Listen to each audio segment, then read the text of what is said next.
Good afternoon, everyone. I'm Nicole Bullock from the Financial Times, and on this panel, we're going to talk about the regulatory environment and market structure. And to hone things in a little bit more, we're going to focus on technological change and how that may be bringing new things to both policy and enforcement. So I'll introduce the panel. Here we have Steve Luparello from the SEC, and Chris Giancarlo from the CFTC. And on the end there is Don Langevoort, who's a law professor here at Georgetown.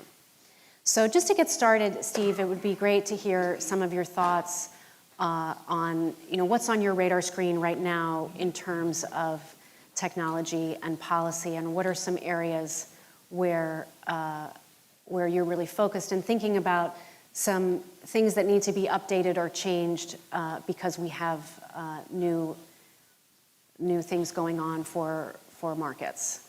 So I should start by remembering to give my disclaimer, because I usually forget, and only after I say something either incorrect or outrageous do I remember at that point to give the disclaimer that they're only my comments and not the comments of Chris. Will do a much better job giving the accurate disclaimer of my colleagues or the commission or any of the commissioners. And so with that out of the way, we're working on a number of things at any one time, but one of the centerpieces and one of the things that the chair has really focused on is looking at market structure, and especially equity market structure, with a fresh light. And I think everything we do in that space, and we're doing a number of different things, is through the prism of the fact that the markets have fundamentally changed, certainly over the last 20 years, but especially over the last 10 years. And that's entirely been driven by, when we talk about it, we talk about a number of things that have gone into the evolution of the market, but by far the biggest one is the advent of technology. And so fundamentally how things trade, how people interact, is all influenced by technology that was not as mature, was not as robust 10 years ago as it is today. And it's been at least 10 years since we've looked at a number of these rules.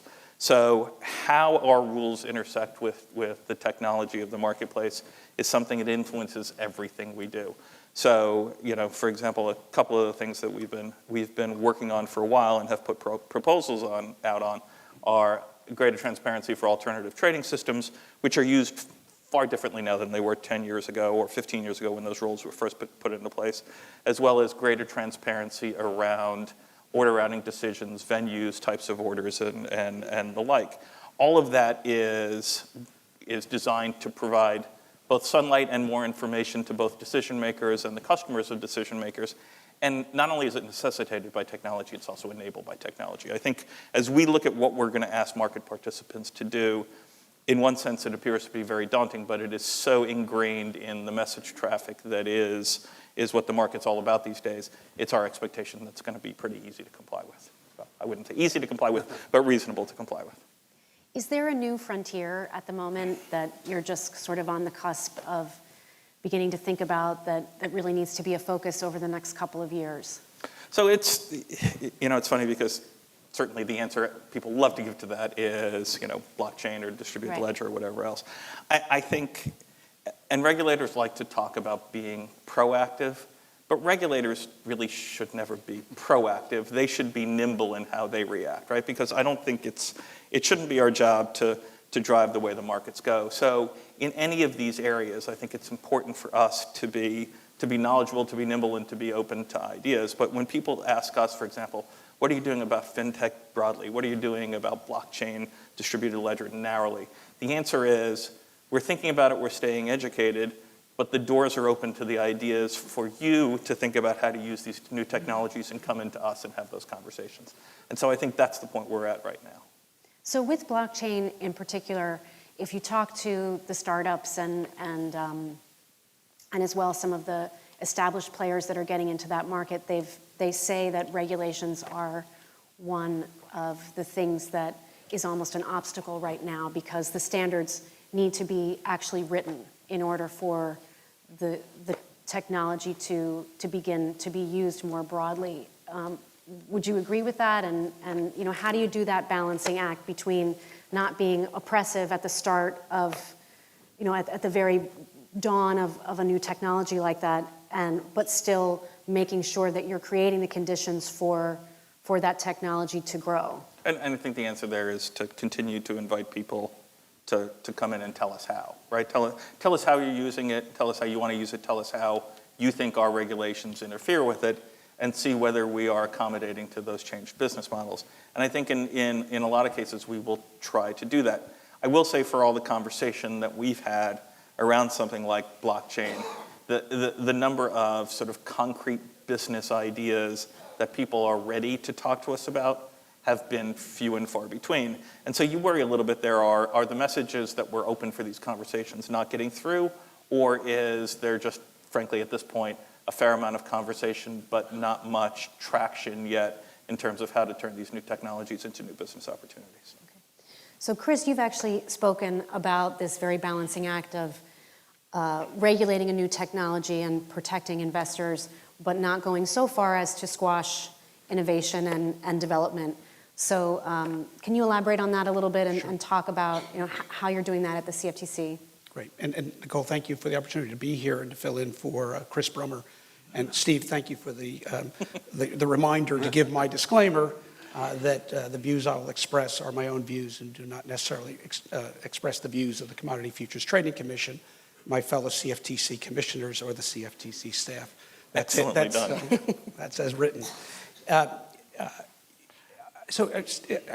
Technology is absolutely fascinating what's happening. We're all in our walks of life familiar with the digitization of our world that's taking place, whether it's in the way we download music or the way we hail a taxi, or increasingly the way companies are funded and financed. But the wonderful thing about being a CFTC commissioner is the opportunity to travel around the country, and certainly in the ag and the energy markets, talk to people that use derivative contracts. And the things I've learned are amazing. And in the spring, I was in Ellis County, Texas, meeting with a cotton grower.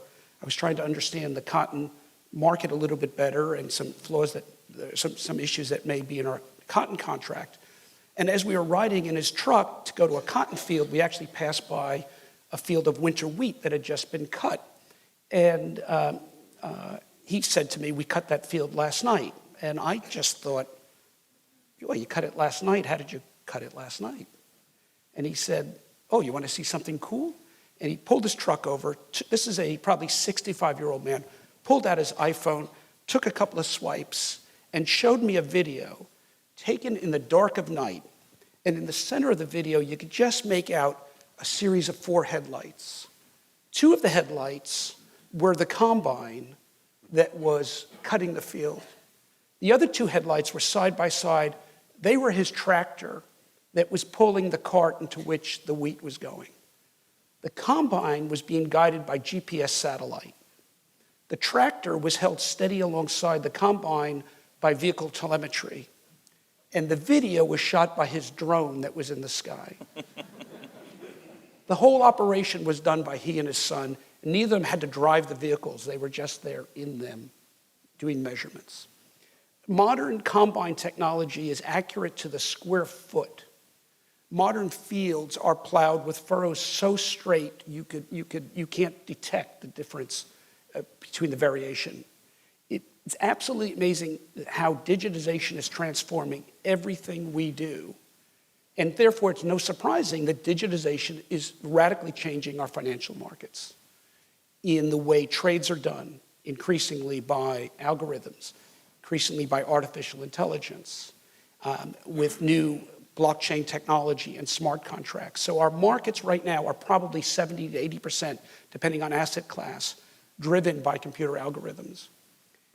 So what I've been talking a lot about lately is the fact that we have digital markets, and yet our regulation is still very analog.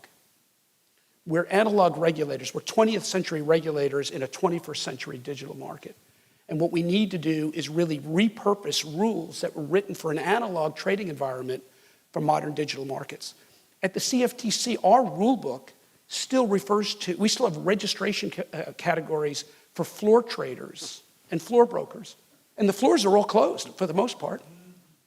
And yet we're still using rule sets that were rightfully written for a world of human trading. but we need to rethink about what were the principles behind some of these rules and how do we apply that to a new virtual world with virtual trading and digitization. So we have to catch up to this transformation. So how do we do that? Well, I think that the first thing we need to do is embrace innovation.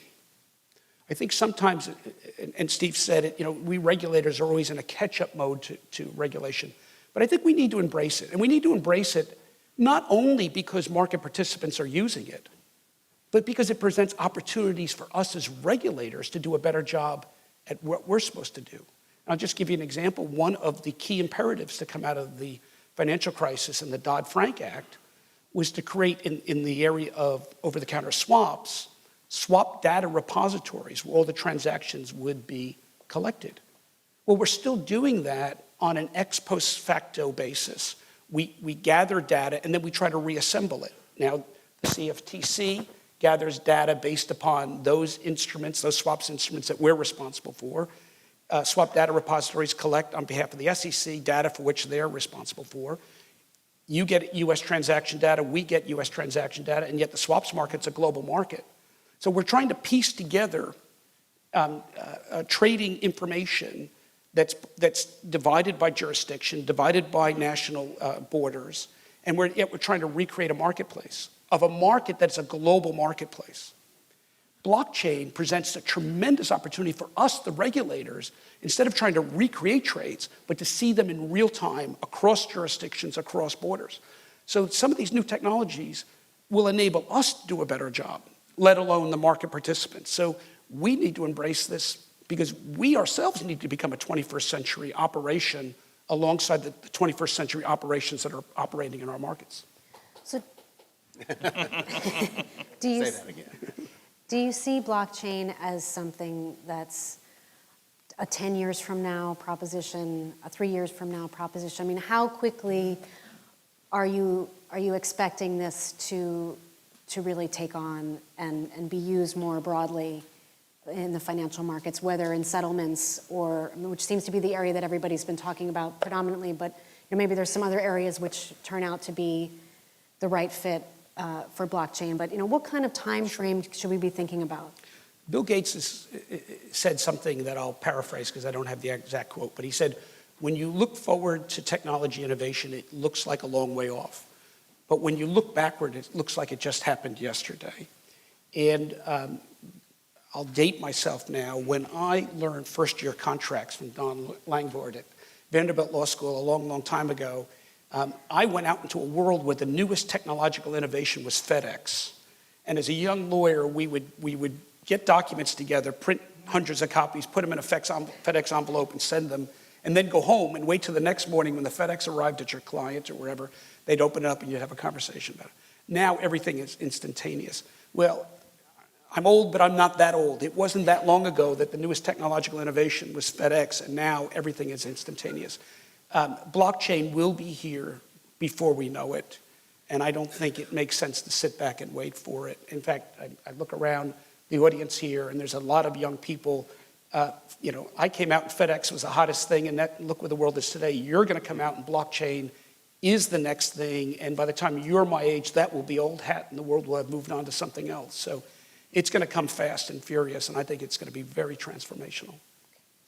So one area that we've talked about a lot in the last several years as maybe a potential downside of the technological revolution of trading has been these flash crashes. And as it turns out, we just had one in the UK currency, and you've put out a statement today, I believe, with some of your thoughts about what could be behind that. Can you talk a little bit about that? Sure. Since it's happening as we speak? So my statement was actually yesterday, and I reflected on the fact that since Dodd-Frank made its way through the U.S. Congress, we've had 12 major flash crash events and probably several dozen minor in the markets. And I don't mean that as an indictment of Dodd-Frank. I mean that just as a timeline of the increased frequency. Before 2010, there's very little evidence of flash crashes taking place in the market. The flash crash phenomenon, I think, is a product of a number of factors. My statement, however, focused on one, and that one is the changing nature of liquidity in markets. One of the undeniable impacts of Dodd-Frank is to require the traditionally large balance sheets in financial markets, which are the major dealing firms, to place more capital on their balance sheets and take it out of markets. And therefore, we have a different nature of liquidity now in our major financial markets, currency markets, derivative markets. It's a different type of liquidity provision. A lot of it is being provided by non-dealer financial firms. Now, the role of a dealer is one that's well established in financial markets. A dealer is one who holds inventory for clients, will move into markets to take advantage of price anomalies, and will buy if the price is low in order to hold product in inventory, will sell when the price is high to even out their inventory. We have non-inventory based market participants providing a lot of liquidity, and therefore it's a different nature of liquidity in the market. And I've been talking about this for quite some time. I'm very concerned about the different nature of liquidity provision being provided by proprietary trading firms who have a different objective in the markets. And therefore, when you go into times of thinner liquidity, a sudden change in direction by an algorithm can trigger a chain reaction. So I'm very concerned, and I'll end with this point, which was the major point of my statement, is we seem to ask the question a lot of how much capital should be held on bank balance sheets to address certain views as to what went wrong in 2008. We're not asking the opposite side of that question, and that is not how much capital to take out of markets, but how much capital needs to stay in markets to provide healthy trading environments and to avoid incidents like we had last Friday with the flash crash and the dozen other flash crashes that have taken place over the last 7 years. So just to clarify, you think that the starting point should be figuring out what kind of liquidity we need and then sort of backtracking to how that shapes up for what kind of capital banks should be? I'm a markets person, I'm a markets regulator, and I'm concerned with the health of marketplaces. Prudential regulators are concerned with the health of individual sideload firms and their balance sheets. The question they ask is how much capital should be on a balance sheet in the event of a connectedness risk. So Professor Hal Scott of Harvard Law School has just produced a fabulous book called Contagion and Connectedness, and he argues that at the heart of the 2008 financial crisis was not the risk of one firm failing and creating a domino effect of failures. He said it was a contagion problem, and that is uncorrelated fear of the value of assets on bank balance sheets, and so all assets were written down. And his argument is that in a contagion, in a run on the bank, all the capital in the world is not going to keep a firm solvent if depositors are demanding their capital back. So I understand why prudential regulators may wish to harbor more capital on bank balance sheets. That's their job. But my job as a market regulator is to ask the opposite question. Okay, all that capital is being taken out of the marketplace and being housed on the balance sheet. What liquidity needs to stay in the market to support a healthy trading environment so when you do have an anomaly in price, you don't have these flash crashes that we saw last Friday? Okay. Is there any movement in that direction? I'm disappointed, quite frankly, with the role of FSOC, the Financial Stability Oversight Council, in not a more thorough analysis of trading liquidity in markets. Okay. Can I ask a question? Sure. I know that's your job, not mine. I think we're open. We're sitting on couches. That's right, exactly. It's all very casual. So there is a different approach to what liquidity is needed in the marketplace and what liquidity needs to be on the balance sheet of individual dealers.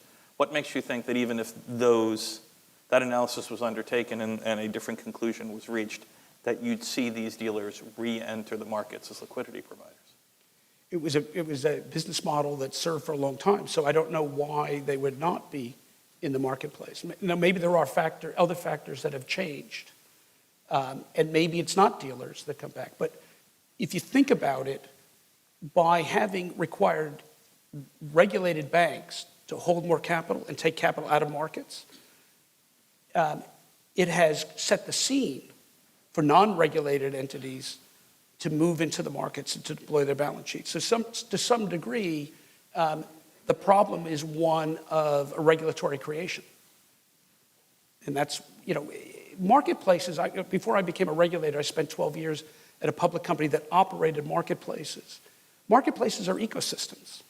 And a healthy ecosystem requires a balance of market participants. What we have now, we've changed the balance, right? We've taken one species largely out of the market and left the environment for a new species that operates a different trading protocol to move in a way that could potentially dominate that environment. And I believe that's not healthy. Now, you ask a good question. If some of that capital were changed, whether that other species would come back in the market, but I don't know any reason why they would not. Well, I think one of the potential reasons may be because of technology and because of the ability of, I think there's less of a barrier to entry than maybe there used to be. And at least in the equity markets, you saw them rise before Dodd-Frank, before changes in capital expectations. You just saw the market get more democratized because of technology. And it became harder, and obviously some regulatory initiatives as well, made it harder to be as profitable with the commitment of capital as it had been historically. I think that's certainly true on some markets. I think less true in other asset classes, which are still dealer-dominated asset classes. But to a certain extent, I think that was a shift that predated Dodd-Frank, at least in the equities markets. I think it's obviously your point in the non-exchange, the dealer-based markets. It's a very good point. But what you're saying, I think, makes a lot of sense. The one thing I would say there is, traditionally, the dealer firms were some of the largest consumers of technology across industries. Secondly, you raise an interesting point. Do we want regulation to be the catalyst for firms not to deploy technology? I mean, if we're suggesting that because of new regulations, dealer firms, regulated firms are not deploying technology, that raises, I think, a bigger concern as to, are we doing our job right as regulators? Because I don't think the outcome of regulation should ever be to cause a regulated community to deploy less technology and an unregulated community to deploy more technology. Unless that regulatory initiative is one that's designed to bring certain advantages to customers that used to inure to dealers, right? Then I think that analysis gets a little bit more complicated. Don, do you want to weigh in on that one at all? I want to pick up on Chris's use of ecosystem, actually, to bring the lens back a little bit. When I looked at the program and heard the first set of comments, it's amazing how focused we are on building a trading environment that has the desirable effects of liquidity, the capital being there when you desire. And it's easy to come away from that saying, well, that's our objective. But of course, securities regulation and commodities regulation has a set of objectives that build on top of this in ways that change the ecosystem of all of this. Yes, in the narrow conversation that you two just had, our answers can be found in what gets the right liquidity in the market quickly enough.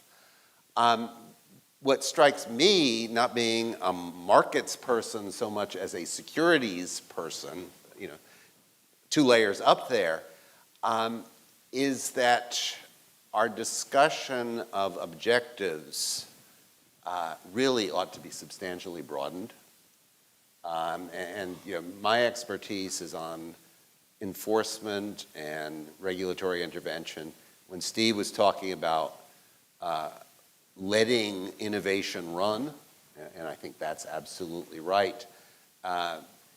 Anytime you let innovation run ahead, what you're essentially saying is enforcement's going to have to do a lot of cleanup work, because once the innovators can occupy spaces and be there and sink costs and sink structures, if the regulators aren't very close behind, you're going to get bad things. And I can talk more about this, but the bad things that are easy to ignore in a highly sophisticated discussion like this are the politics of all of this. Certainly, a trading market for established equities of publicly traded companies is important. Go on Capitol Hill and, oh yes, thank you, but what's that doing to create jobs? And once we talk about jobs, we're talking about building new markets, venture exchanges, experimenting with crowdfunding, other places that the regulators are going to have to be running at full speed just to stay within a couple steps of.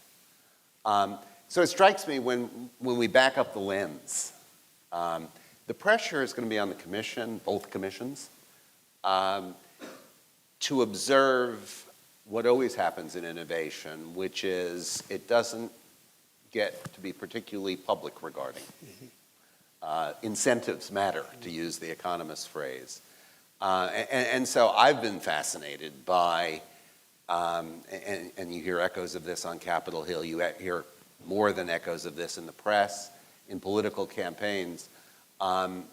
Where are things that have a big bite today, like equal access to information, fairness, however you may feel about them as a policy matter, if you try shutting them out of the ecosystem, they'll destroy the ecosystem.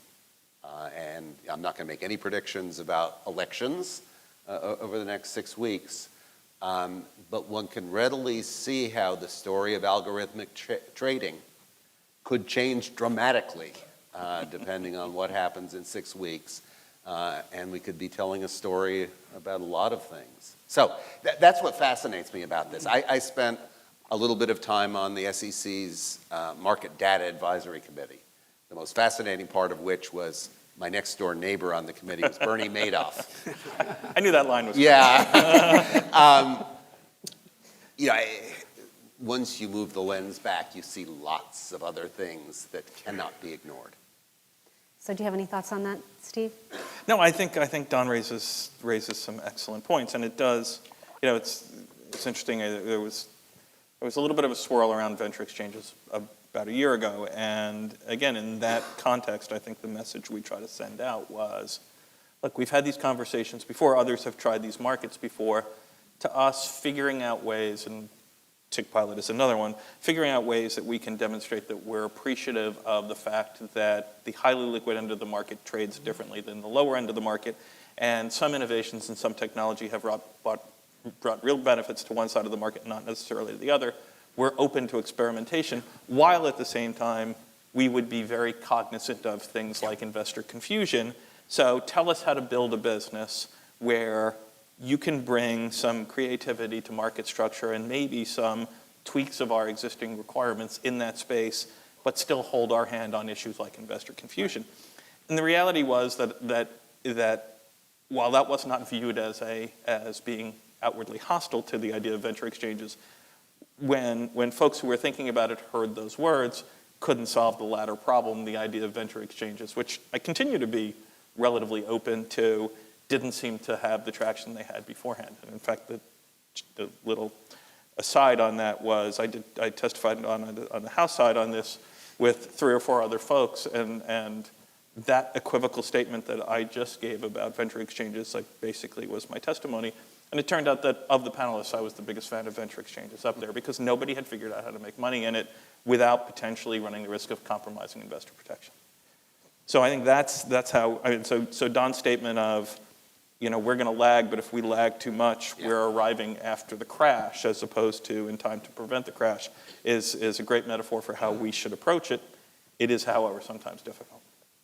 So Don, as you mentioned, you've done a lot of work on enforcement, and in particular, insider trading 2.0. I think it's probably good, since we've talked a lot about policy, if we talk a little bit about some of the enforcement issues that have arisen as a result of technological change. So maybe you can explain a little bit what it is and. Sure, And, and I'm going to get, because I love talking about it, to Insider Trading 2.0 and the New York Attorney General's interventions in the market. Let me first say, most of the enforcement activity relating to high-frequency trading and algorithmic trading has been very standard. It's just, it's manipulation 2.0, but using the same notions of what manipulation is, marking the close, that kind of stuff. That we've always known about, or not being open with your clients. The Barclays enforcement action, I guess, last January, where you just misrepresented the nature of the execution services you were offering. So I don't want to say this whole space is upside down and tipsy-turvy, but certainly there is a recurring theme out there, and it's one of those ecosystem things I would be worried about if I were a regulator or an actor in the marketplace, that structural advantages that say very clearly to the average investor, you're not tall enough to ride this ride, can become toxic very, very quickly. Insider Trading 2.0 is a generic term for taking our notions of insider trading, which we've been struggling with for 50 years. The Supreme Court just heard an argument last week trying to figure out the contours of this all, and asking how much of a trading advantage is fair, how much is not, and thus the following questions. I'll use the benign one and then call the SEC. The benign one for our discussion, because I don't think anybody's here from there, the University of Michigan's Consumer Confidence Survey is, of course, market-moving data. And it's been known, and thus Michigan releases that information in a technologically sophisticated way. Then, pursuant to contract, presumably, a two-tiered structure was offered where you could get your access to it, if you had a fast enough computer, a couple of seconds early, literally a couple of seconds early. Is that a problem? Normally, as I understand the way we think about information law, this was University of Michigan's information to do with what it pleased. And as a matter of federal insider trading law 1.0, there was no violation there. And I don't think the commission thought otherwise. In fact, the SEC got caught in the same setting when it was discovered some people could get access to Edgar on a slightly released basis. But the political pushback, led by the New York Attorney General's office, was rather massive. In the sense that that just touched a nerve. Well, the bad thing about touching nerves is we have emotional reactions to them, and it's never good to regulate through emotion. When you look at what's the effect on the average investor of information being released to the high-speed traders 2 seconds early, the answer is it actually spreads over 2 seconds a lot of the price adjustment that we'll see. Whereas if you say everybody has to wait until that instant where it's available to everybody, there is a scrum, literally a scrum in the order flow at that instant, in which the average investor gets chewed up and spit out. So when you think about it, is there a story there that really justifies a regulatory intervention? No. In fact, if I were doing policy making, I'd justify two-tiered access, I think in most cases. But what I'm saying is the ecosystem does not allow that now. And as we talk about moves as are happening in Europe toward speed bumps and taxes and fees and all sorts of stuff like that, it's just one way after another of coming back to this and saying, don't you dare tell me I'm not tall enough to ride this ride. the markets are for us. And if you forget that, the ability to do good regulation, smart regulation, is going to be diminished. So what are some other areas where, besides insider trading 2.0, where we've seen some actions or where you think some enforcement actions are actually warranted? You know, what are you focusing on now? Well, you know, we're at an inflection point. I want to come back to the new markets that are emerging. You know, Steve's right, I think, in a short-term basis that nobody's quite figured out the secondary trading market for non-public company shares. But somebody is. And the reason somebody is because there are a lot of companies out there who very much do not like to be public companies, and who need access to capital, but our private markets are becoming so much more efficient at providing capital on the 5-10-year staged financing basis. But you need some liquidity. There has to be an exit opportunity. And that's why, in some form or another, we are seeing general solicitations for private placements. We're seeing crowdfunding, all of which are technological innovations, essentially. In the belief that regulators, especially the enforcement cadre within regulators, have to be running at a speed at least no more than 2 steps behind the world, I'm guessing that that's where I'd be deploying my fastest runners. So I'm giving you an answer that is not backwards looking, but like the comments we've just heard, forward looking. So Chris, what do you think about? So it's fascinating. Fascinated by some things Don's saying. The science of platform engineering and construction has really moved rapidly in the last dozen or so years. As consumers, we've all become facile with things like eBay and Amazon and other platforms. And if you think about it, those are privately created marketplaces that the public's invited to participate, very similar to futures and swaps markets and equities markets. There's an interesting inflection point where markets that are run by their participants and their platform operators, whether through abuses or scandals, in the case of the CFTC, was created by a scandal in the main potato market. And the CFTC was created in 1975 by Congress because it was felt that that scandal was damaging the credibility of the marketplace and was having political ramifications, and so an agency was created. The SEC itself was born out of the scandal of the 1920s and the stock market crash. So there is a point at which marketplaces run by platform operators and market participants might reach a public policy crisis where government steps in to bring a degree of order, to bring change to the marketplace.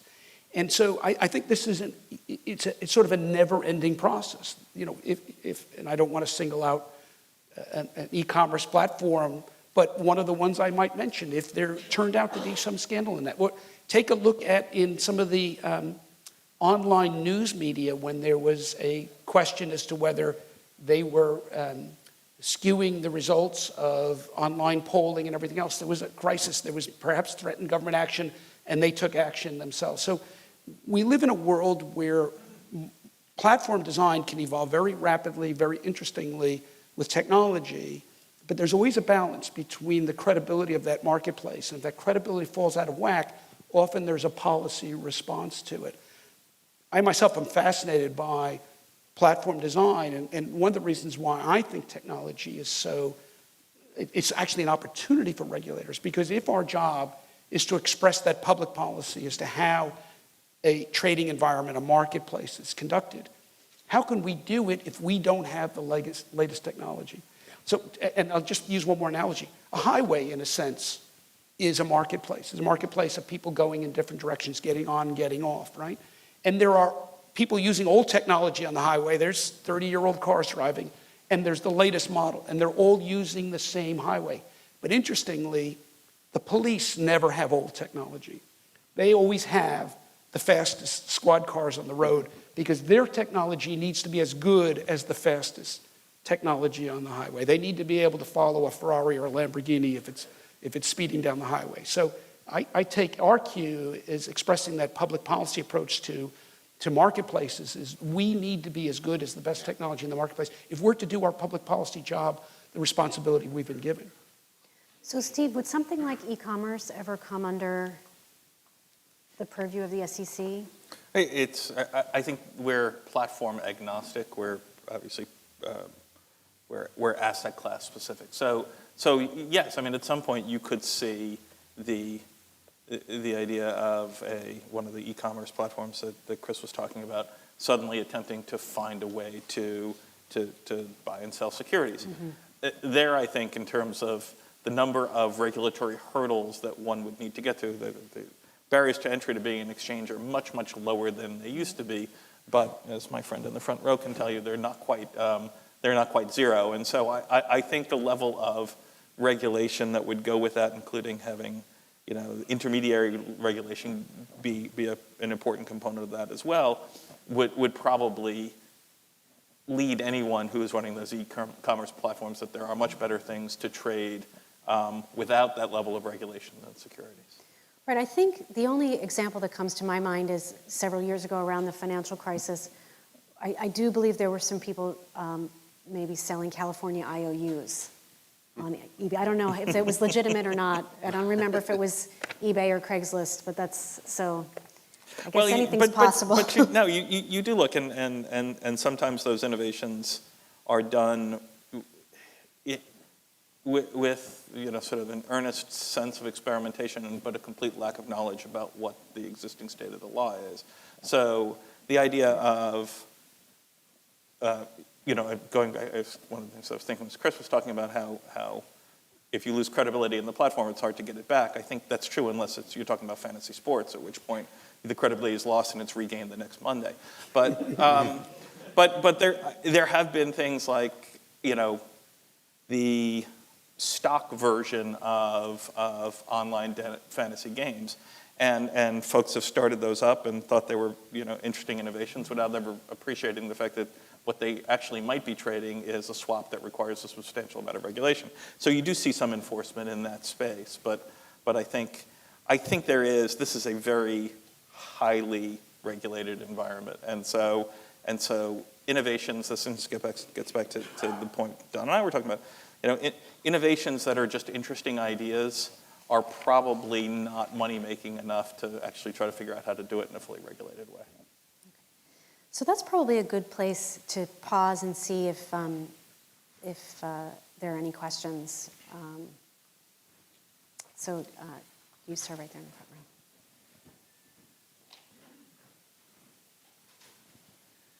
Thank you very much.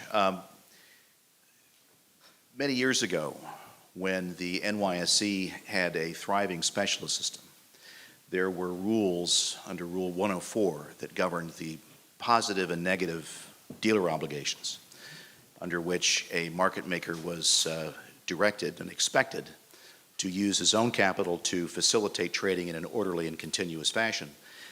And at the same time, he was expected to refrain from trading for his own account if it was not necessary to do so. Those rules kind of went by the wayside as the special system did, but the character of the conversations today about market structure, about concerns about liquidity, about the nasty effects of fragmentation, and about some concerns of abusive practices in HFT. Should that rule set related to positive and negative dealer obligations be reopened? Is that something that could be beneficial to the way the markets are run today, given the wealth of technology that's now applied to trading? Is that something that would be beneficial? And I think the answer to that is potentially, but at the time when these very significant negative and affirmative obligations existed for market makers, there was also the built-in advantage of making 12.5 cents every time you traded. And so, and this gets back to why in some markets, perhaps freeing up capital would bring dealers back in, and in some, the constraints on capital were just one of a number of reasons why dealers may have exited.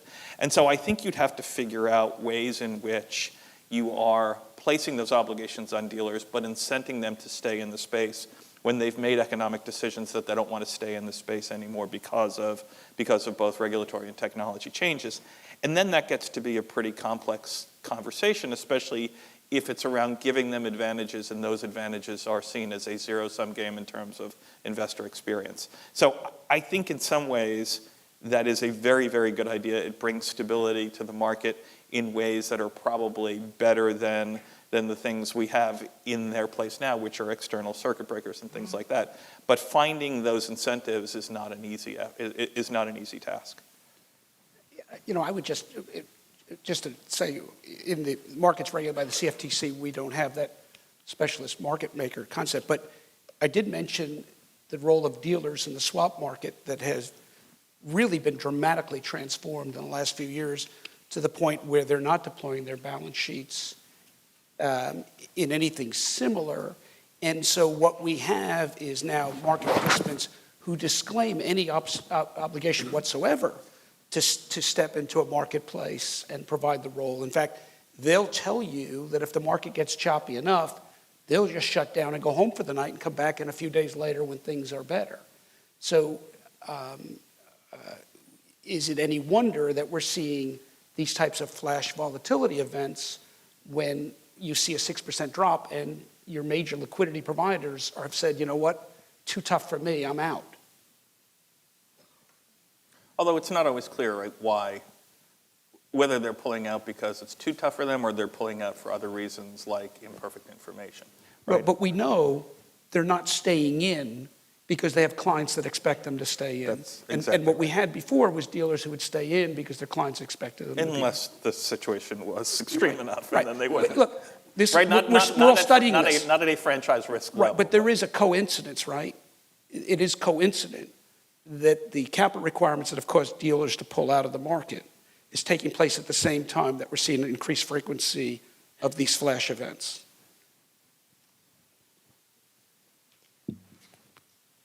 I'm going to ask a question here, slightly from a British perspective, but it links to some of the things in the States.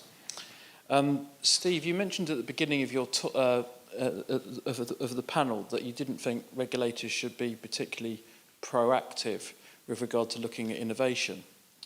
Interestingly, there are two areas that have happened of change in the UK as a result of the crisis.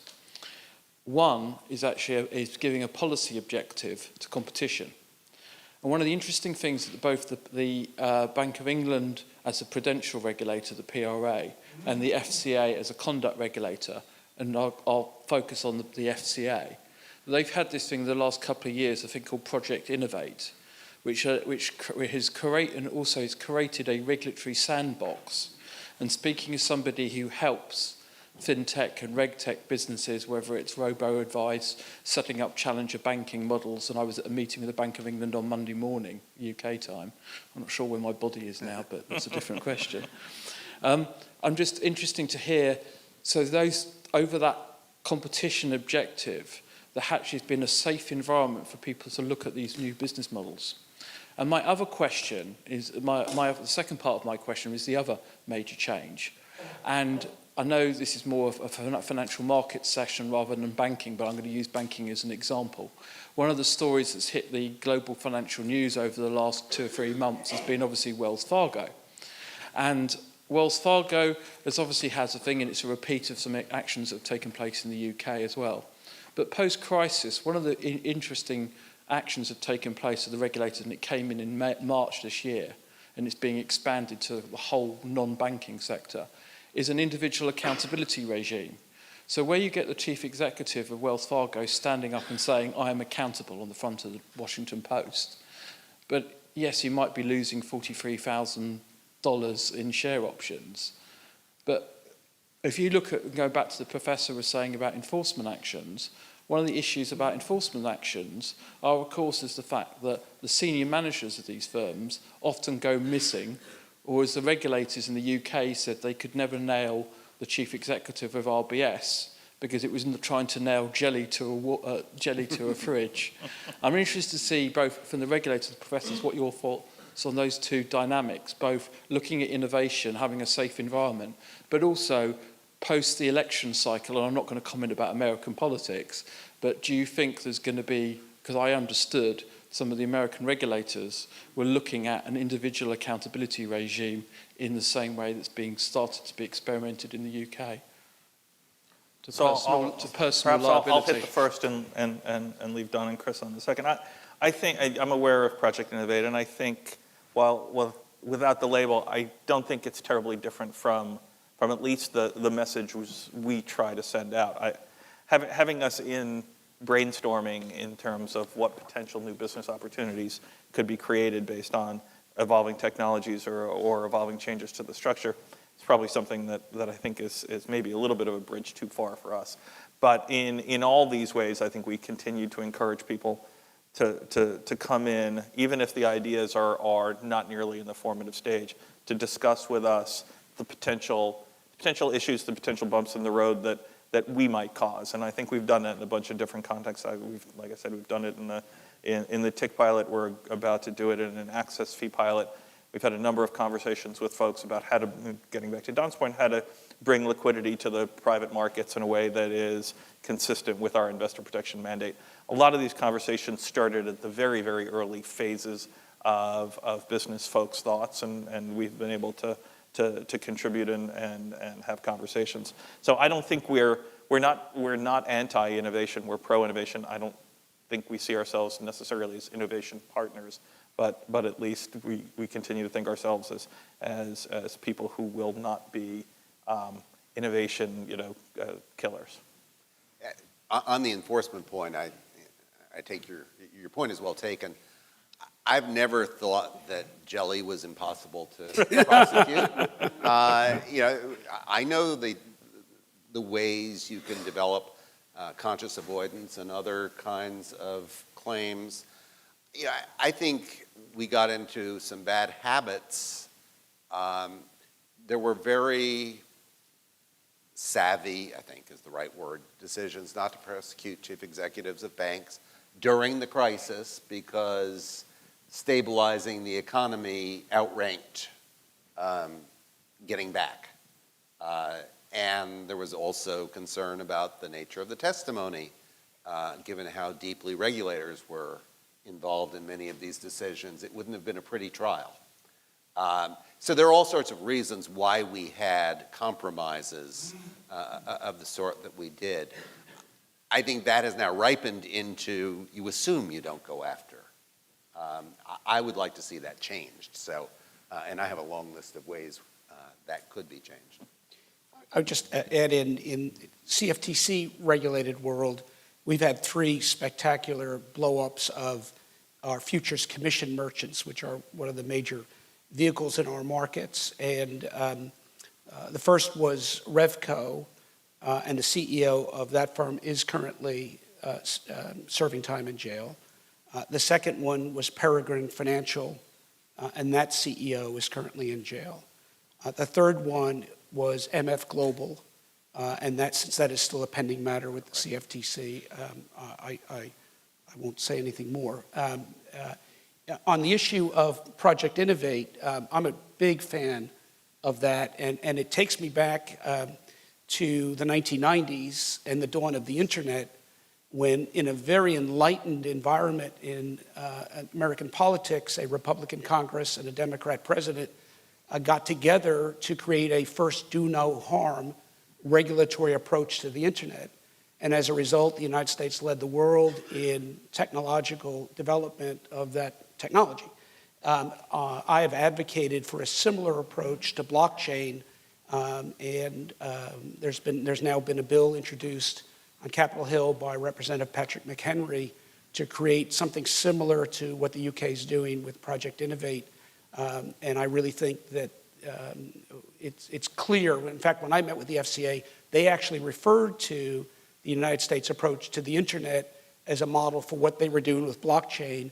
And unfortunately here, blockchain companies tell me that when they see financial regulators, they often have to spend a lot of time explaining to them what the blockchain is. A CEO of one of the leading blockchain companies told me that when he went in to see the FCA recently, quote unquote, their PhDs were talking blockchain smack as well as my own PhDs. So we've got to get to the point where our regulators can talk blockchain smack with the best of them.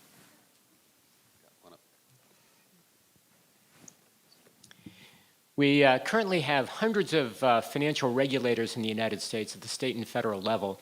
And Dodd-Frank did not do a lot to streamline or modernize the system. So I'd like each of you to opine that, if you had the ability to totally rewrite the U.S. regulatory system, if Congress and the next president came to you and said, please, tell us what to do, how would you restructure the U.S. regulatory system? And Don, you just said you had hundreds of ideas, so I'd love to hear them. My ideas are about how to nail executives. I'll start, but I'm sure everybody has. And I think you're going to finish, too. I'm taking a pass on that one. Yeah.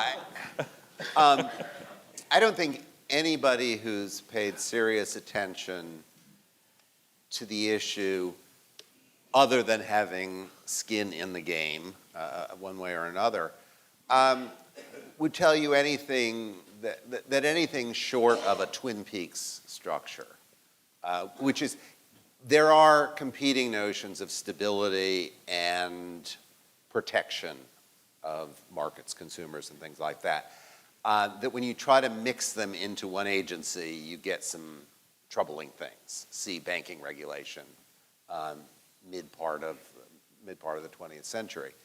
But I would build a Twin Peaks regulatory system at the federal level. Would I sweep the states into it? And you don't want to have a constitutional law discussion at this point. But no, I think they are a safety valve, as cumbersome and sometimes foolish as they can seem to be. I think the federalist system, the federalism system that we have, is more healthy than not. I'd say I've really evolved on this issue. So when I was in business, operating marketplaces for wholesale market participants, I couldn't quite understand why brokers of credit default indices that were on the same desk as brokers of credit default swaps had different regulators. Because in the commercial environment, it was a seamless trading environment, and yet different regulatory environments. Since I've come in, and that's just an example of perhaps why I was perplexed by the two different regulators, but since I've been in the regulatory environment, I've really come to see two things. And one is the point that you made, and that is that federalism, there's something very American about having different regulators almost in a competition for the best idea. And the problem with a single silo is maybe you don't have that healthy competition that we do in other walks of life and other politics. So I think there's a healthiness to it. And the other thing is, in fact, we really do, the CFTC does regulate a different part of the corporate enterprise. So if you think about it, the SEC regulates the investment market, the markets where savers can put their capital to use of innovators. So those who don't have capital but have an opportunity can get money from those who have money but don't have an opportunity. That's what happens whether it's in stocks or bonds. But the derivative market is a risk hedging market. It's a market where those who have risk but can't bear it can transfer to risk those who don't have that risk but can bear it. So there's really a natural environment for the CFTC to focus its knowledge and its understanding. And there's a natural environment for the SEC. So I've come around broadly, both from the point of view that I think it's healthy to have competition, but also because I actually think we do regulate different subject matters that require different expertise and different understanding. Yeah, I'm still not Okay. answering the question. All right. Any other questions? Okay, thanks so much to our panel. Appreciate it very much. Thank you.